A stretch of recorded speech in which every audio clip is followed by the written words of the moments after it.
Well, last night on this show, I said I found it extraordinary that Azhar Ali still had the confidence and support of the Labour Party. I couldn't imagine any other party keeping somebody who'd said what he'd said. Let's remind ourselves what he said in October to the Lancashire Labour Party, and this was from the Daily Mail.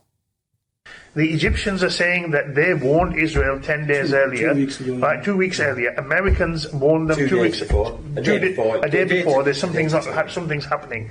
Right?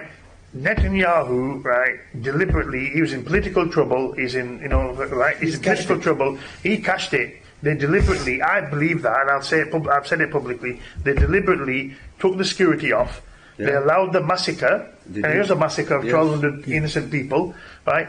They allowed that massacre, and that gives them the green light to do whatever they bloody want. Well, there you are. I mean, the idea that the Israeli government would allow a massacre of their own people is quite beyond the realms. But there we are. That was what he said. Initially, the Labour Party supported him, but the Daily Mail went to Starmer yesterday with yet more from that speech. What was extraordinary was the lack of protest in that Labour Party meeting to what he said, and we'll come to that a little bit later on. But today, Starmer decided, well, in fact, last night, but today Starmer said this. Well, those comments were appalling. And that is why we took decisive action.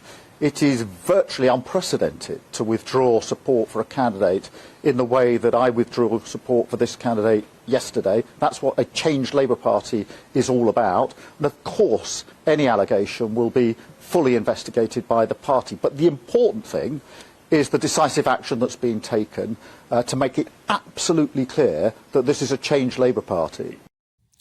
This is a changed Labour Party, but that's not what Rishi Sunak thought when he spoke to GBNews' People's Forum last night.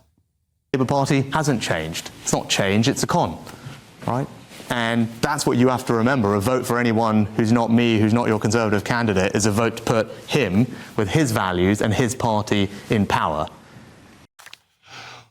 Well, I have to say, I think, to be honest, and I've said this for a long time, that I do believe that Starmer's main achievement has been to try to neutralise and drive out the very, very hard left, to make the Labour Party far less scary. And goodness me, it began, of course, with Jeremy Corbyn, who can't stand as a candidate. Diane Abbott was suspended for saying Irish people, Jews and travellers did not experience racism. And the list goes on and on. Kate Osamore, and there was another one this afternoon, and we'll come to that in a moment. But has the Labour Party changed? Well, you know what? It has changed a bit, but it can't afford to change completely, because my view is, if they were to suspend and get rid of everybody that was deeply critical of Israel, I think there wouldn't be almost anybody left in the modern-day Labour Party.